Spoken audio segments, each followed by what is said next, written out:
안녕하세요. 저희 4조는 물리적 폭력만 폭력이 아니다. 여성 생식권 침해도 가정폭력이다 라는 주제로 발표를 시작하겠습니다. 가정폭력은 흔히 물리적 폭력으로만 인식되지만 그보다 더 은밀하고 치명적인 폭력도 존재합니다. 오늘은 여성의 생식권 침해가 왜 가정폭력인지 함께 살펴보겠습니다. 오늘 발표는 총 8가지 흐름으로 구성했습니다.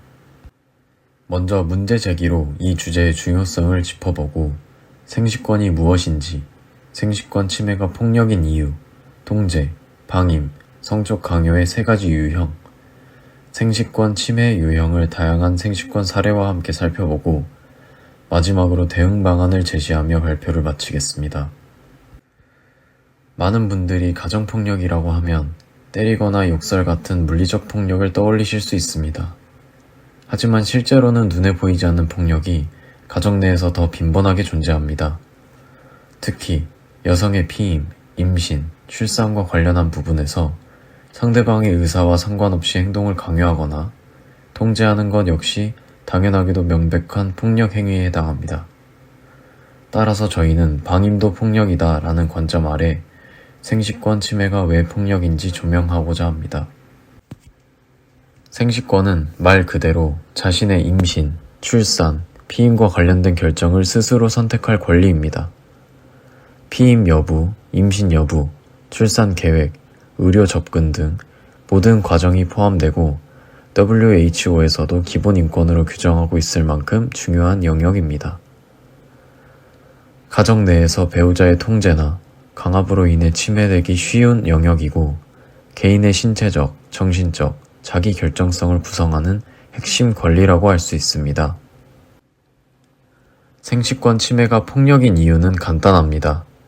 바로 여성의 신체, 건강, 삶의 선택권을 강제로 빼앗는 행위이기 때문입니다.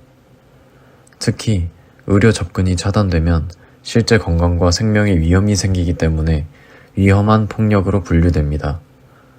이러한 강압적 통제는 정서적, 경제적, 성적 폭력과도 연결되어 복합적인 피해를 초래합니다.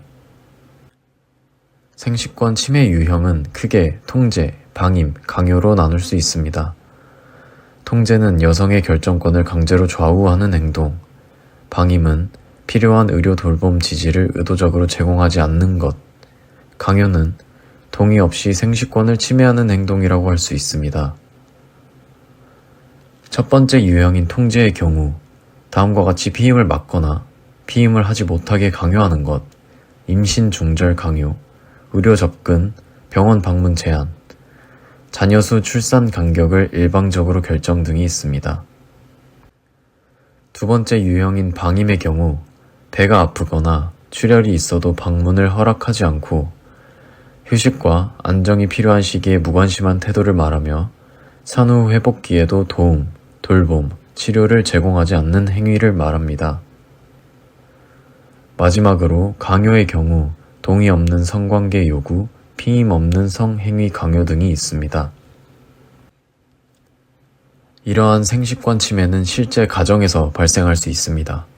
예를 들어 임신 계획이 없었음에도 남편이 무조건 둘째를 강요한다든지 시댁의 압박으로 특정 시기나 방식의 임신을 강요받는 사례, 부부 사이에서도 강간죄 성립이라는 대법원 판례 등 이러한 사례를 통해 생식권 침해가 결코 이론적인 문제가 아니라는 점을 확인할 수 있습니다.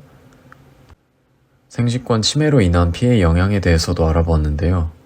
크게 3가지로 분류하여 신체적 영향, 정신적 영향, 사회적 영향으로 분류할 수 있습니다. 신체적 영향에 있어서 조산, 유산 등의 산후 합병증이 발생할 수 있고 정신적 영향으로는 우울감, 불안감, 강박, 통제감을 상실할 수 있으며 사회적 영향으로는 외부로부터의 고립됨, 도움 요청의 어려움을 겪을 수 있습니다. 정리하자면 생식권 침해는 단순한 가정 내 갈등이 아니라 명백한 폭력입니다.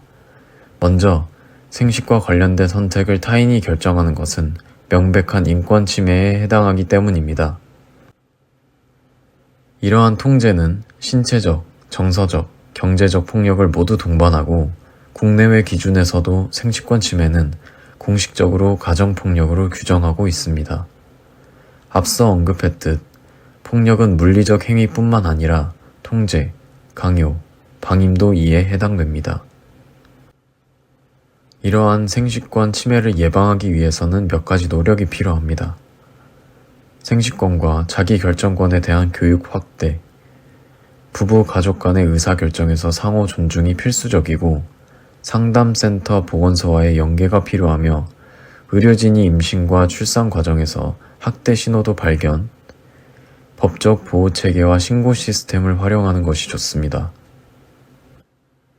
따라서 가정폭력은 물리적 폭력만이 아닌 여성의 생식권을 통제하거나 방임하는 것은 심각한 폭력 행위에 해당한다는 것, 보이지 않는 폭력을 인식하고 이를 줄이기 위한 사회적 논의가 필요하고 모든 여성에게 자기 결정권이 보장될 때 비로소 안전한 가정이 가능하다는 결론을 도출했습니다.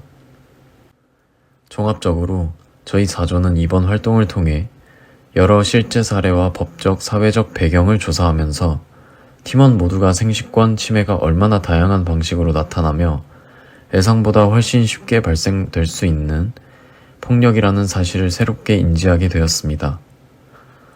또한 이를 통해 가정폭력의 범위가 신체적 폭력에만 머무르지 않고 생식통제와 같은 보이지 않는 통제 방식까지 포함된다는 점을 깊이 이해하게 되었습니다. 이상 발표를 마치겠습니다. 감사합니다.